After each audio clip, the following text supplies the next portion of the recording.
Hi, folks. Steve Urban here, host of the Riderflex podcast and founder and CEO of our day job recruiting firm, Riderflex. We hope you enjoy this episode. And as a reminder, please subscribe to the podcast for updates and news. Finally, if you haven't already, check out the series of books we've published on hiring, interviewing, and overall career advice titled The Riderflex Guide, available on Amazon. And now, a quick word from our sponsor. Most homeowners don't have the time or expertise to properly take care of their home, which causes costly issues to arise. That's where Kira Home Maintenance comes in. We're a full-service, routine maintenance company that was developed by a certified home inspector. Each quarter, we service our clients' homes following manufacturer's recommendations to properly maintain all the necessary appliances. We provide the materials and expertise to prolong the life of your property, creating a healthy and efficient environment for your family. From top to bottom, we'll maintain and service your home. To get started, we have a property inspection to determine what needs to be maintained, and a maintenance plan is created based on your preferences. From refrigerator coils to filters, vents, and drains, we do it all, and we do it well. Contact us today for your free routine maintenance inspection, and never worry about your maintenance again.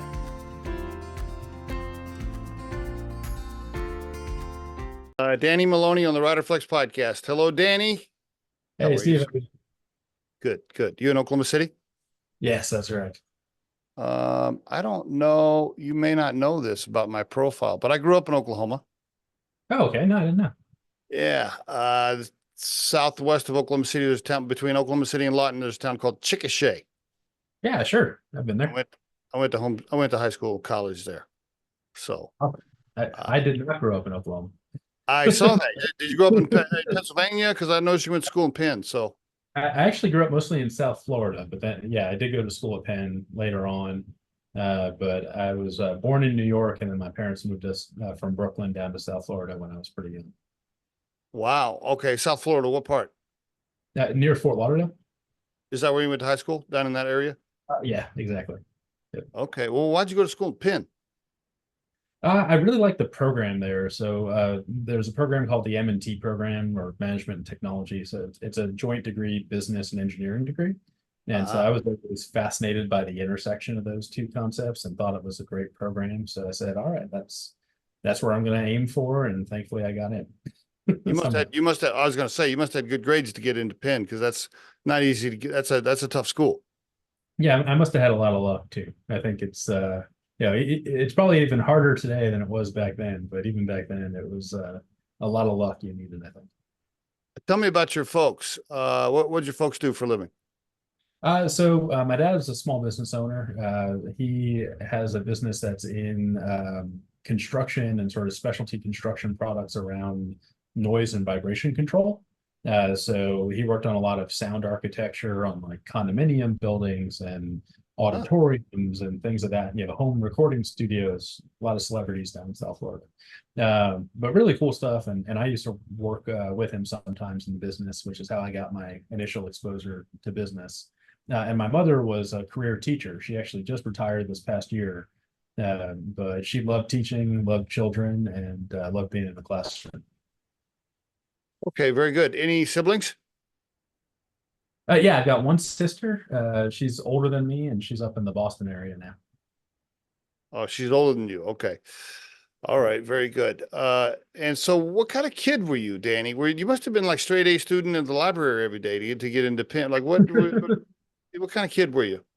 Yeah, I was a good student. I was definitely a nerdy kid. Quiet, shy, like to keep to myself. I love playing sports, but even then I was on the quieter, shy side. So I played baseball, soccer, roller hockey growing up.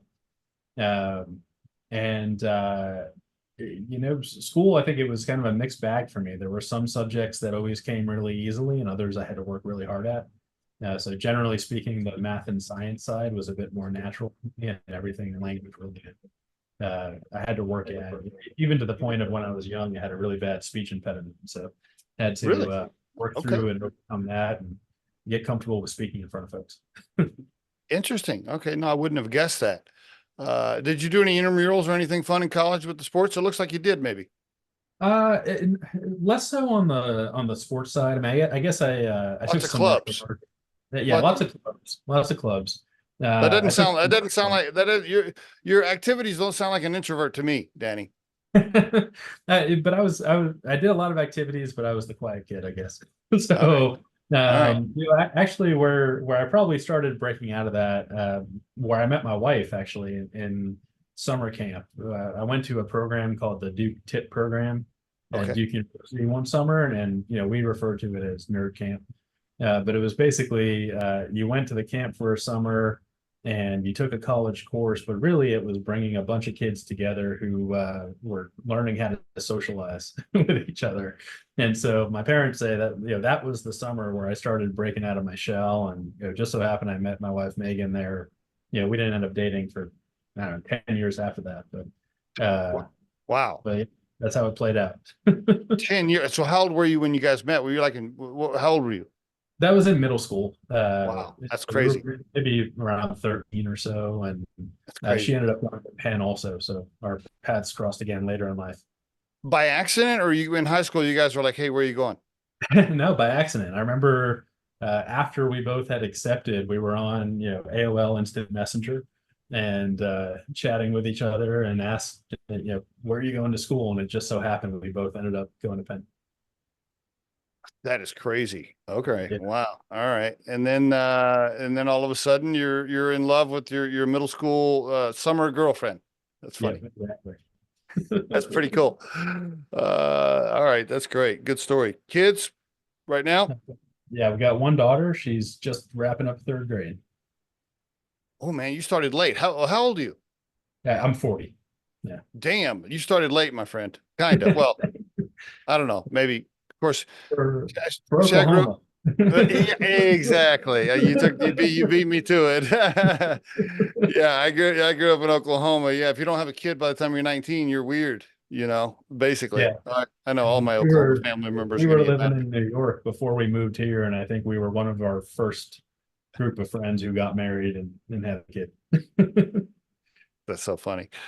It's different. Isn't it crazy how the Northeast is so different than what I would call the South, right? I mean, if you grew up in the Northeast, for the most part, Connecticut, whatever, New York, Massachusetts, like if you have a kid before you're 30, you're weird. And Yeah, if you don't have a kid by the time you're 19 in Oklahoma City, you're weird. yeah, yeah. There's definitely some big cultural divides, Oh but my God. Yeah, yeah, yeah. By the way, how'd you get to Oklahoma City? well, it was through my wife Megan. So she grew up here, Oh, and okay. yeah, so she went and did an MBA program up in the Northeast, and so afterwards she was looking at different career opportunities. My co-founder and I were, two guys working in a coffee shop at the time, figuring out what we were even going to do. And she had a great opportunity here, so I said, "All right, let's try Oklahoma City." Alex and I can work on. It wasn't even Zoom then. I think it was like Skype that we used to use. Uh, but we can work remotely with each other, and if we don't like it, we'll just move out of Oklahoma again next year. And that was over 10 years ago now. Because now let me guess, her parents are there. They got the grandbaby there, and they're like, "Hey, we don't want you to go anywhere. You're stuck." Yeah, and her sister and our nephews are here as well. And so yeah, you get that. You get our daughter now has friends in school that she's been with for multiple years, and Yeah. so it goes. But honestly, we enjoy it here. OKC, I think it's an underrated city that until you visit it and really spend time here, you don't really know what it's like. I mean, I certainly didn't. I had no idea at all being an East Coast kid. Mhm. But people are really friendly. It's a great Oh community, yeah. Oh yeah, and yeah, yeah, yeah. and Super. there's way more to do than you'd think. And you can get a mansion for 400 grand. Yeah, that's it. It's cool. What part of the city you live in? I'm pretty familiar. Where you at? We're in OKC proper, so we're in an area called Crown Heights. Okay. All right. Yeah, very good. What's your wife do? So she's in real estate. She's got a property management company. I see. Residential or commercial? Mostly residential. There's a few commercial properties, but the vast majority is residential, multifamily. So you guys have a bunch of rentals yourself too, or she just manages it? She's the management company, so she works with other investors who own I see. property in the area. I But see. really enjoys that. Most days there's some crazy days in that business. Yeah, yeah, yes, yes, for sure. Okay. When you were going to school, you went to school for engineering. I mean, what were you going to be, Danny? What were you going to be?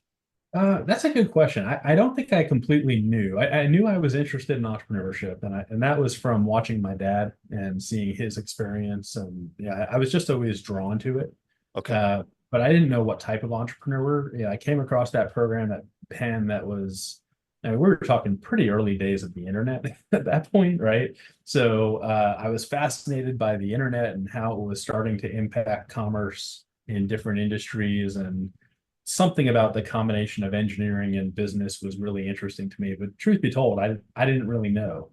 It was once I got out of school and then the internet industry continued developing, that I said, okay, I'm really interested in what's going on with the consumer internet side, and how companies like Google in particular at that time were really opening up access to information and just fundamentally changing the way society worked in a lot of ways. No doubt. Um, and so that fascinated me, and I ended up going, and in my mind really kicked off my career at Google. Yeah, I had a brief stop in management consulting on the way. But that's where I feel like I grew up, and I just fell in love with the idea that you could create entirely new capabilities for people, entirely new paths and for their lives with technology. And Mhm. so for the last, I guess, 20 years now or so, been, riding that curve and seeing where it goes. Okay, very good. Can you pull your face back from the camera just a little bit? Yeah, I just want to Sure. make sure I get your full. Yeah, I want to make sure I get that beautiful profile in there, Danny. Um, okay, very good. I mean, you worked for some big ass companies. It's interesting to see people that have a career that have worked for giant companies, but then they can also survive in small companies or small entrepreneurship or startup, which a lot of people can't, right? Because it's just two completely different worlds, right? Two different worlds. But you've been thriving because you've had your business now for what, 12, 13 years? In total, yeah, it's gone through a few iterations in that time. So, it feels like the current business that exists is maybe about 5 years old. Okay. Uh, All we had right. some pretty significant pivots along the way. No, you're kidding. That's so weird. I don't think I've had an entrepreneur on the show that hasn't gone through major pivots. This is like Yeah. pretty, everybody has to pivot, right? Uh, Tailwind, the website is tailwindapp.com. Is that correct? Yes, that's right. And then the company is Tailwind. Yeah. Give us give us the elevator pitch, Danny. Go for it. Sure. So, Tailwind's about making marketing easy for everyone. We really focus on serving the small business. And what that means today is using AI to automate as much of the marketing process as possible for small business owners who, frankly, usually don't want to spend a lot of their time on marketing and don't have the background in marketing, right? And Okay. so we help you get 90% of the way to done, is the way we think about it. And then you get to be the executive editor who makes sure that everything that goes out fits your brand, communicates the message you want, but you don't have to constantly battle that blank page problem to figure out where to start in the first place. Can I eliminate my marketing department and just hire you? I think that's harder to do. We don't really see people eliminating their marketing department, but I think what we do see is that they can get off the ground faster and they can go further with fewer marketing hires, is usually the way it plays out. Okay. So that being a more efficient marketing model, and when you're a small business, especially a very small business or startup, that's huge, right? Because every new salary you take on is just massive. Yes. Uh, and so, the fact that we can help delay those hires or just empower them to have a bigger impact, that's usually the thing that really sells people on. Is that your target, small to medium businesses? Yeah, yeah, and really the small side mostly. Okay. The vast majority of our customers are going to be somewhere between 1 and 25 employees. 1 and 25. And Okay. All right. yeah, by the time you get up to 100 employees, you're talking like 99% of our customers. Okay. Very good. What's the business model? Is it subscription based, recurring? Is it basically a SaaS business? Walk me through that. Yeah, it's a SaaS business. We offer monthly and annual plans. Vast majority of people actually choose annual. It's just easier that way, and we give them a discount. So usually it's an annual subscription, and there are different subscription levels, but frankly, even the base plan you can go pretty far with for a lot of small businesses. And then as people's businesses expand, they might find they need to create more content, to publish more content over time, to have more collaborators, and then they might go up to one of the higher tier subscriptions as they grow. Okay. The annual plan, do you have to pay for the whole year up front, or do you sign up for the annual plan and go ahead. Yeah, so people usually pay upfront for the year. It's $15 a month, so $180 a year. So when you compare that to the cost of hiring freelancers or full-time employees or an agency, pretty inexpensive in the grand scheme of things. Hold on a second. I want to make sure I heard you right. Did you just say? All right, wait a minute. Hold on. That can't be right. Did you just say $15 a month? Yep. Yeah. Why? Okay. Why wouldn't I sign up for that? Why? I mean, I agree. What?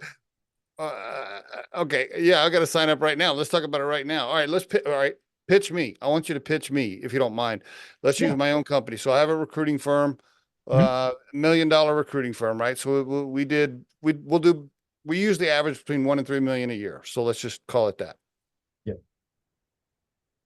Tell me what. All right. And here's what I do. I have the podcast. I got to mess with the podcast. I have my social media posts. I got to mess with that. I got the website. I got some blog stuff. I'm trying to do SEO a little bit, even though I don't have an SEO person. Yeah. What tactical things do you take off of my hand, Danny? Talk to me. Yeah. So there's quite a bit that we can handle, but I'll focus on the biggest ones we see people using. So number one, creating social media posts, right? So if you're active on Instagram, Facebook, Pinterest, platforms like that, yes. We can do multiple things, but one is we can draft the post for you, right? And there's two modes of that. One is if you're on any of the platforms we support. So think, Shopify, WooCommerce, WordPress, platforms like that. We can literally just ingest your website, go out to the web, research your business, and generate a profile of your business similar to what an agency would do. On the back end, we build out a marketing plan for you that has like daily actions. And then we actually just start pre-drafting the content to fill that. So you get drafted content for you. Of course, with AI still developing, we recommend you read it, you edit it, don't always just publish exactly what's written.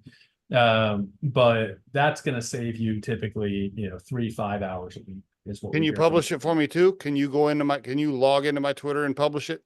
Yeah. You sign into your social media account in our platform, and that gives us the permission to then publish it for you. So you can schedule it and publish it. The other big things, we've got email built directly into the platform. So we also help with writing emails, designing them in a way that fits for your brand. And we can design like an entire series of emails for you at once to really speed up that process. And then there's also paid advertising.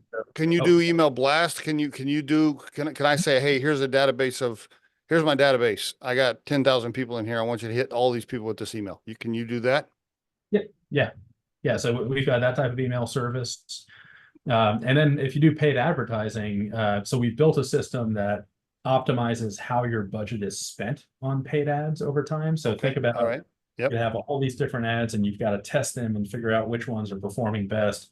Our system will run those tests, automatically reallocate the budget to wherever it's performing best, and it'll create the ads for you if you want, fresh ad content. So all you really have to do is tell us what your daily budget is, and we'll show you the ads. You approve the ones you like, you edit them if you want to, and we manage all the placements, set them live. You never have to log into the Facebook or Google ad dashboard again. Okay. So those are some of the major features. There's more than that, but those are some of the big ones. Website management? We don't do too much on the website management side. We do long form content and article creation. So if you've got a blog or you want to build out new article pages, we can actually help you brainstorm ideas and draft those for you as well. but Okay. we What do about my video. podcast? What about podcast tactical duties? Yeah, talk to me about those. What are some of the big ones Yeah. that you? Okay. Well, first of all, I got to take the draft, and I got to upload it into Clipchamp or whatever I'm using, and I got to do the production on it, and then I got to make a highlight reel, and then I got to launch all that shit on the social channels. Yeah, I think the parts we could help with there is going to be mostly the launching on social channels. We don't do the file Okay. management on publishing the podcast All or right. anything. Okay. All right. Very good. Okay. I'm trying to get my head wrapped around the $15 a month. How are you making money? It's a scale model. I mean, the thing is, we've got to be affordable for very small businesses who have limited budgets, Yes. right? Yes. And so, we start there where the price point can scale is especially if you're using our paid advertising service. Then we actually charge based on how much budget we're managing for you. It's still a whole lot cheaper than going through an agency, but that's where you could see people start spending $50 a month, $100 a month, depending on what their budget is. But even then, it stays pretty inexpensive compared to what you would typically pay for that type of service. Oh, And yeah, I've never even heard of anybody doing what you're doing for that price. Never. And by the way, I've had a shit ton of marketing people on this show. I mean, a ton, a yeah, ton. I've never heard of anybody doing that for that price. yeah. I Okay. mean, usually you want someone to touch your paid ad campaigns. You're usually talking about a minimum of 1,500 a month plus Oh, yeah. some Easy. percentage of ad budget on top of that, right? And we charge just 10% of ad budget. So, Oh, whoa. Okay. All right. I must have missed that earlier. So it's $15 a month for some of this tactical duty and 10% of whatever my ad budget is. Okay, I missed that. I got you. if you're using the paid ad side, if you're just using the organic side and so forth, then obviously that wouldn't apply to you. Okay. Do I have to have the ideas for the social post, or you come up with the ideas too? No, so we generate the ideas too. So when All we right. build out that marketing plan for you and for your business, it's broken down into daily tasks, which could be, create this type of a post. And we've got why we're recommending that type of post. We've got real world examples, but again, we can just generate it for you, right? Okay. And so, you don't have to use every idea. You don't have to use every post. You can always Oh, use I our, see. we have tools to create from scratch if you want to create from scratch, right? I got you. Or you can do self-guided AI generation where it's like, okay, I'm creating an Instagram post. I want a caption and I'm going to, give you a few quick inputs to generate the caption for me or Mhm. give me a few ideas. So you can go that route if you want to go more manual with it. But really what we're seeing people really like and what we're heading increasingly in the direction of is we just draft it. Okay. And that saves you that much more time. How big's the company, if you don't mind? I don't know if you want to share employees, revenue, or what. How big are you? Yeah, so altogether we support about 1.5 million users. Paid customers are in the tens of thousands. So that's the ballpark scale. The difference there, a lot of the free users are often folks who are just toying around with a business idea. They're not really sure what their business is going to be yet. Maybe it's a very part-time thing that they're not wanting to pay Okay. money for yet. Okay. But we really try to go to that very early end of the spectrum where people can use us right out of the gate, and then we grow with them over time. How many employees you got? We're about 40 today. 40. All remote, all around the country? Yeah, remote in almost all in the US. We've got one person who works overseas now. You probably don't even have a corporate office, do you? We actually do here in Oklahoma City. So about half the team is in Oklahoma, and then the other half is remote across the US. Okay. I just figured you were 100% remote. How do you feel about that? Do you feel the need to have an office? Do you feel like that's better? It's a good question. I mean, before the pandemic, which at this point feels like eons ago, before the pandemic, we were much more office centric. And so most of our team was here in Oklahoma. And with the pandemic, that changed because the market changed and we had folks who moved away to other parts of the country and things like that.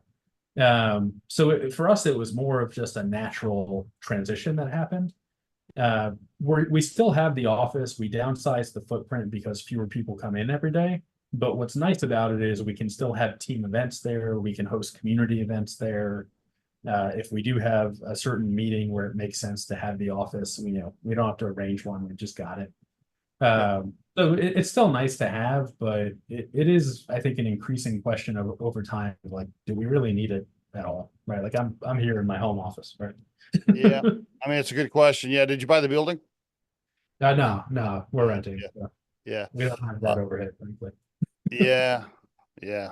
I wouldn't want to be in commercial real estate right now. I don't know. That's a tough market. Yeah, that is. Is it just you and your co-founder as on the cap table, or did you take on some outside cash, or have you raised cash? What's the scoop? Yeah, so we have raised money. We've done a couple rounds over time. We had before we were even Tailwind on one of those earlier pivots, we raised a seed round. After we became Tailwind, we raised a larger investment round that was about $10 million, and we used a portion of that to actually buy out the seed investors and give them a nice return. But the rest of that money really went to R&D, right? So the last few years, it's been about 5 years now since we started focusing on AI. We were really heavy on R&D, and so that funding round was all about getting the product to where it is today, getting it in market. And now it's now that the market's paying attention to AI and people are willing to try it and adopt it. Now we're shifting our focus more towards growth. Okay. Did you lose control when you took the 10 million? Or are you and your co-founder still in charge? No, yeah, we didn't get up control. Good man. It's a good man. If you could, hey, if you can raise $10 million and have a company and still be in charge of the cap table, that's a win. Yeah, That's a win. absolutely. Good, good for you. I've seen so many people give up control on the first round. Oh my gosh. Yeah. Dude, you know how many people I've had on the show where they're just like, oh my God, I took this money from this PE firm. They're all a bunch of assholes. Yeah, that never ends well. Yeah, it usually doesn't. I mean, if you come to a point, and for the listeners, listen, hey, listen. If some firm wants to come in and give you a lot of money that you and a big chunk of that you personally get to put in your personal bank account for your one-time payout,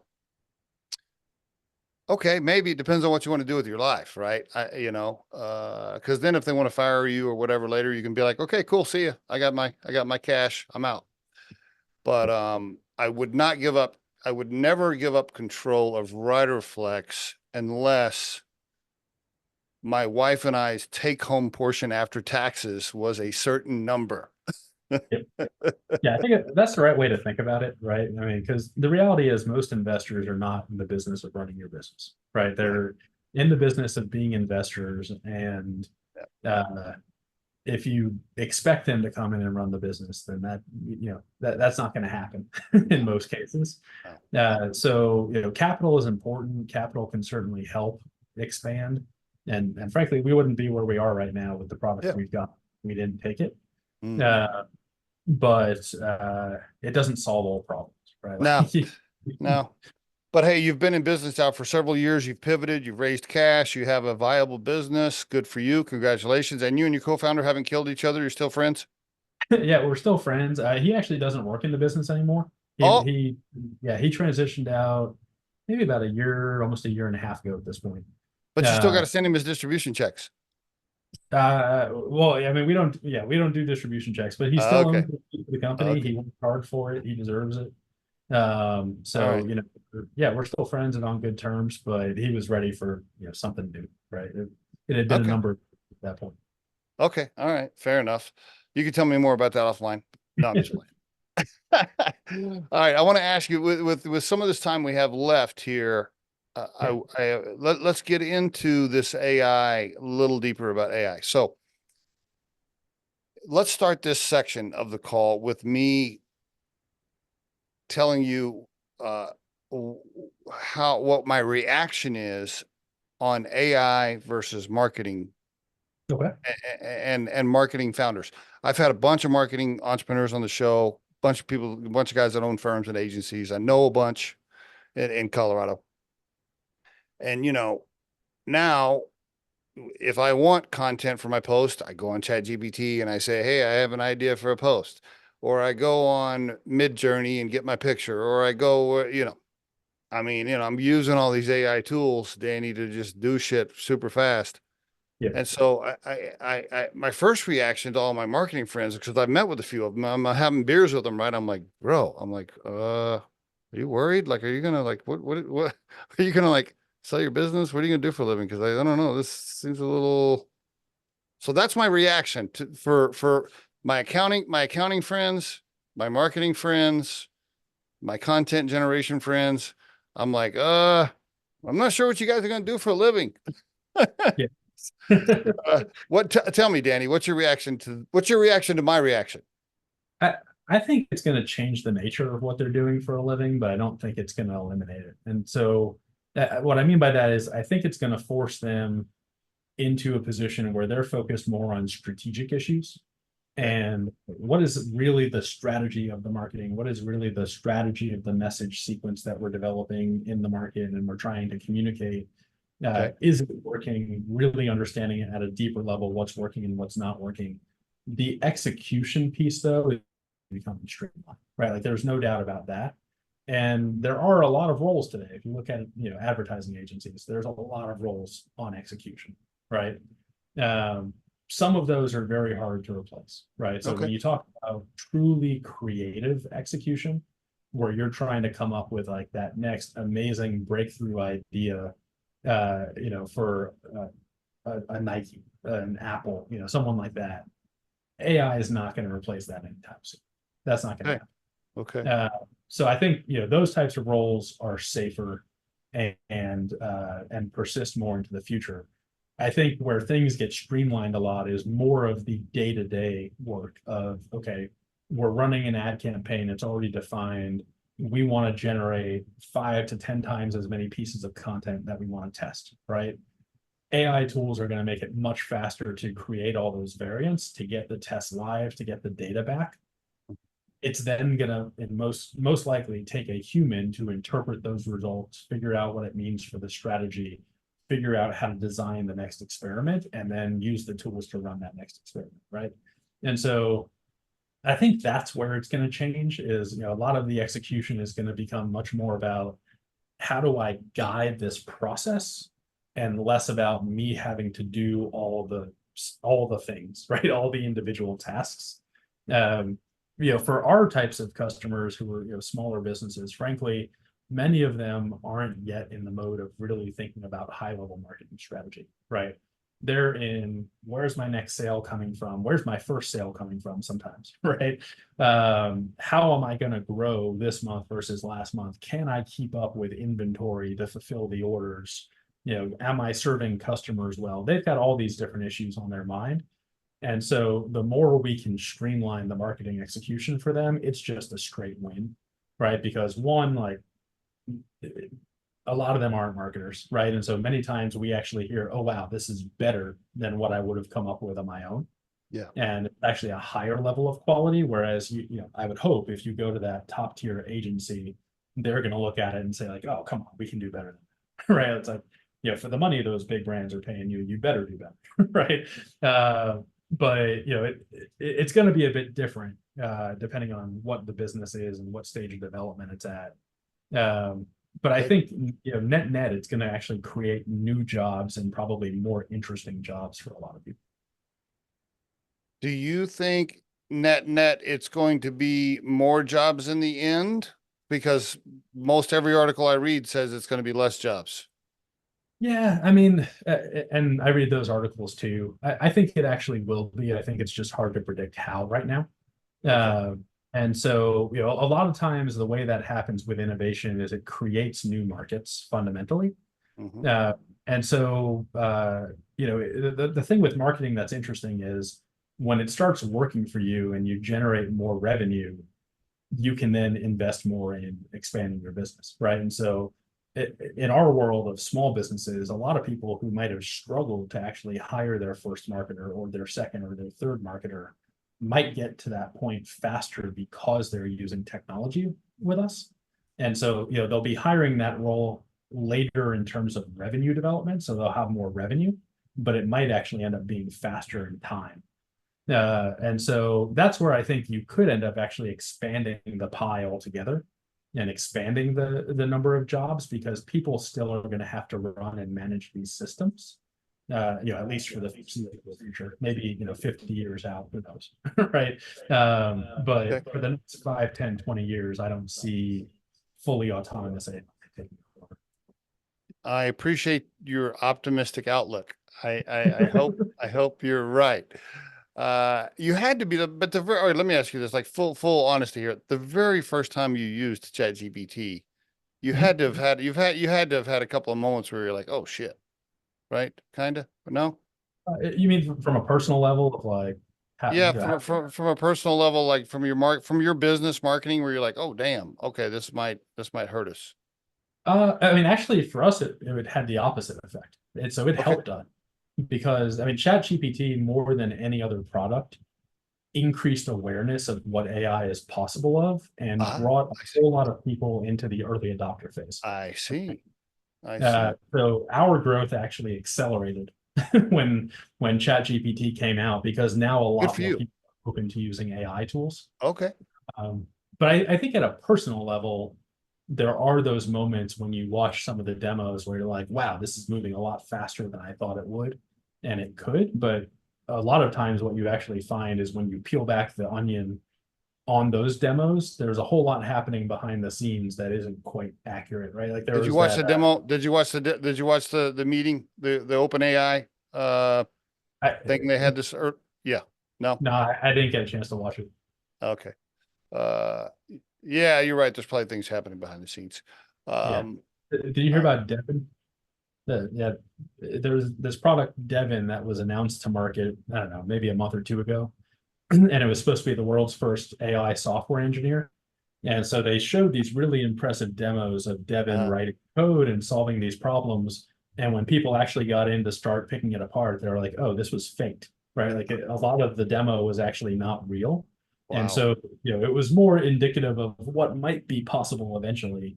But unfortunately, I think it was like a bad step back for the industry because it's like, you don't want to mislead people as to what's Oh, actually. definitely not. Right. I know. I hate it when they do that. Or Yeah, they'll make an announcement and they'll be like, yeah, look at this new cool tool. It'll be out sometime next year. yeah, just sign up for the list and we'll Yeah. contact you. I Right? hate that. I hate that. Uh, I want to ask you, so how do you handle the AI? How old did you say your kids were? Oh, you only have a 3-year-old. Yeah, That's right. so oh no, she's finishing third grade, so she's about to Oh, turn 9. oh, she's about to turn 9. Okay, this will apply then. Sorry. Is she allowed to use ChatGPT to get answers for her homework? No, she doesn't know ChatGPT yet. Okay. Is it She has okay if she what if has she wants? used Tailwind. Was that she what? She has used Tailwind with generative AI, but mostly like, fun image creation and art creation, right? Is she allowed to look up Google for answers? Uh, she so interestingly, she doesn't do that yet. Her homework that they've had so far in school, she does it at the table, pen and paper, usually with one of us sitting next to her.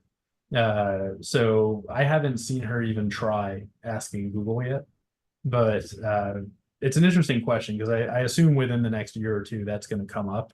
All right, because right Yeah. now, so far, a lot of her homework has been more about building math skills, practicing writing, reading comprehension. Some things that would be harder to Google.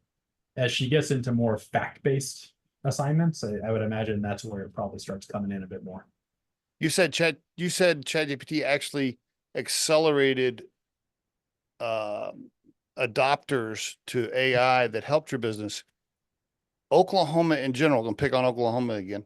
And I can do Yeah. that because I'm from there. I got a bunch of family that lives there, so I can do it. Oklahoma in general, do you see people kind of behind the curve, like, yeah, I don't want to, yeah, ChatGPT, what's that? Yeah, I don't know. Yeah. Yeah. What's your feeling? It's hard for me to know because I think I live in a bubble community within tech in Oklahoma who are early I adopter see. type, I right? see. I And see. so, and especially our team, right, is like super early adopters. So it's hard for me to know, but my guess would be like more likely than not, it is probably a bit slower on the Yeah. adoption curve. So Yeah. even though we're based here, look at our biggest cities for customers, and it's New York, it's LA, right? It's the major cities in Texas and Chicago.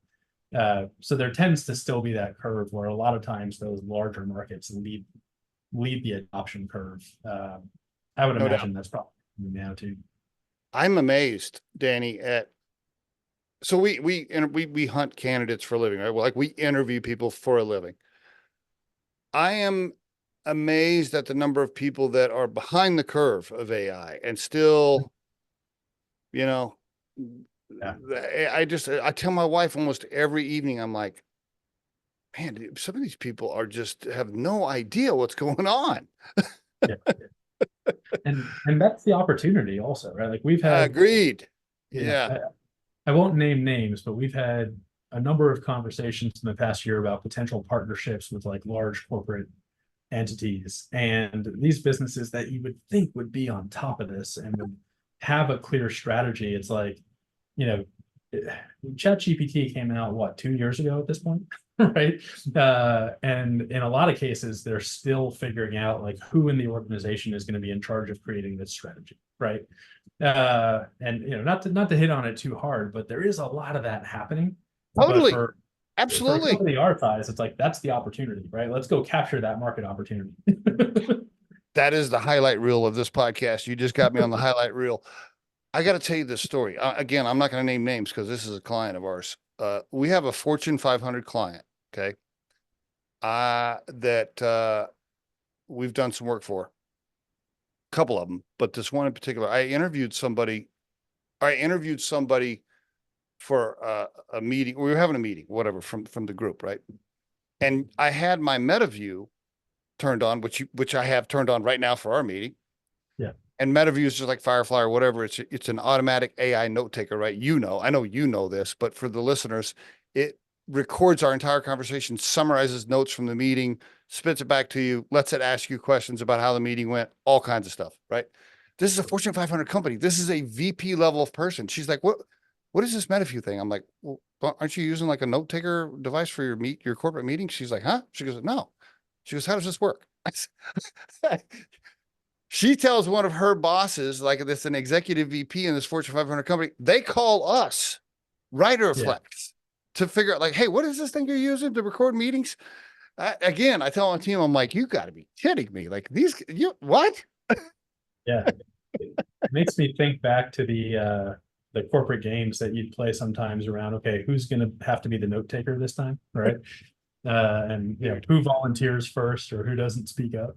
Opportunity for small businesses like ours to, well, you're not a super small business, but opportunity for people like us that are ahead of the curve to help with strategy and innovation and implementation on AI for all these other folks. Lots of opportunity here. Couldn't agree more. Yeah, absolutely. People better wake up. Pay attention. If you're listening to the podcast, pay attention. Get your head out of the sand. Get your head out of the sand. Honestly, it's not even that it's coming anymore. It's here, right? Oh, it's here. It's here.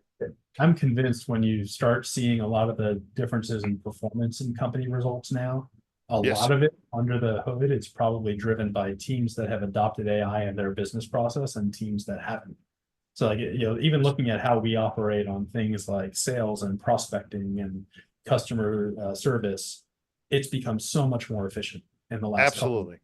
And Absolutely. It's just our team is actually like open to testing these tools and eager to try them out. I heard a great line the other day on what you just said. The guy was saying, he was saying, because, there's still these people out there, and there probably will be for a long time, pushing back, they're just pushing back because they either don't like change or they think it's going to eliminate all the jobs or robots are evil or whatever their thing is. Right. And he said, I'm going to try to say it like he said, listen, if there's a tool that will make me smarter and more efficient and faster, I'm going to use it. Period. Like, why wouldn't you use it? Why wouldn't you use something that makes you more intelligent and more efficient and faster? Like, why wouldn't you use it? That's what I love about like the small business audience, because small business owners, they just want to get it done. They just want to get it done. Yeah, sure. They want to get it done. They want to have the impact. They don't have to deal with any of the politics of trying to figure out whether or not they can get approval to buy something, right? Like, isn't that they're nice? going to try it and they're going to use it. Now, that's probably your favorite thing about dealing with small business owners. You can just call the founder or the CEO and say, do you want to do this? Yes or no. They don't have to have 5 meetings and all these subcategory meetings to try to get something approved. You just call the owner and be like, yes or no. And a lot of times they'll say, you know what, I'll try it for a couple of weeks. If it works, it Yeah. works. If it doesn't work, it doesn't work. Right. And it's that easy. You're pretty, we'll wrap this up with me coming back to your optimism. Sure. So my current, and by the way, for the listeners, I think I said this earlier, but recording this on the 21st of May, 2024. So I like to say that because I want to see how all this pans out years from now. My current prediction as of today, it might change next week because this shit's changing so fast, I can't even hardly keep up. But my current prediction is, I think you're right in we will figure it out as a society. We probably will create more jobs. But there may also be a combination of universal basic income that a lot of these people are pitching, saying, hey, all right, if we don't create more jobs, we're going to have universal basic income. We're going to make sure everybody's okay. We're going to make sure the masses don't get out of control.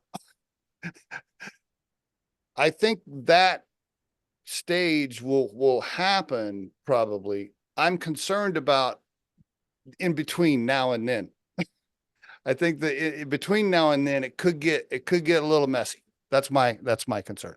It can be a painful transition. And I think at the individual level, right? Like it doesn't matter if society's creating more jobs if you just lost yours, right?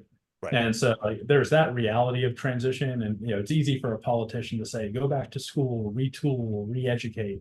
Yeah. Okay, that's 3 years of my life, right? Yeah. And so I think the reality is in that messy middle, there's going to be pain, there's going to be challenge, Yep. but we will collectively emerge smarter, Agreed. better off for it, right? So I am an eternal optimist, right? So I kind of fundamentally believe in that direction, but I think you're right. There's going to be a messy middle. Messy middle. Figure out. Yeah. Yeah. But hey, listen, if they want to have universal basic income where I can just go camping in the mountains all the time with my Jeep and not work, I'm fine with that. Just sign me up right now.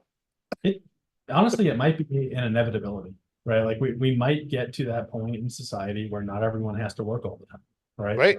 And if we can provide for humankind without everyone working all the time, fine. Awesome. Right? Fine. Yeah. If Fine. anything, people will start fighting over the positions where they don't have to work. Right? Like, It's totally true. It's totally true. I saw a post on that this morning because some guy put out, oh, but we'll all want to have a purpose and your purpose is to work. And he just got blasted. People were like, what are you talking about? My purpose is going on hikes and going camping and going four-wheeling like that. That's fine if that's my purpose. I don't need to work to have a purpose. People were just blasting the shit out of it. And you may end up with a society where you oscillate between the two, right? Like maybe you have True. period not working, and that's where your inspiration comes from. And then because it's cheaper and easier to start a business than ever before, you take that inspiration, you start something new, right? And so, people can have multiple chapters in life, but we do need to figure out some fundamental economic change to enable that transition to happen. Boy, who's working on that, Danny? I don't know who's working on that universal basic income plan. Cause I don't know, man, that's, woo. Yeah. Good luck. I mean, I'm a small business CEO, but honestly, I'm the first person to say CEO and executive comp should be capped relative to the worker in the company. And, people need to pay their fair share of taxes, right? Like we have to fix some of those fundamental flaws in our current system at some point. What I worry about is, are we becoming too divided to do it, right? Or are we getting to the point where you can't get right? Because that's where the middle could get really messy. Right? And see you, and then now you're gonna have to come back to the podcast. We're gonna have to do another hour show because you're right. In this challenge as a society, as a species, in this challenge of moving through this messy middle period we talked about, it'll turn political, and then the sides will be taken, and they'll start turning it into politics. It's like no. We don't.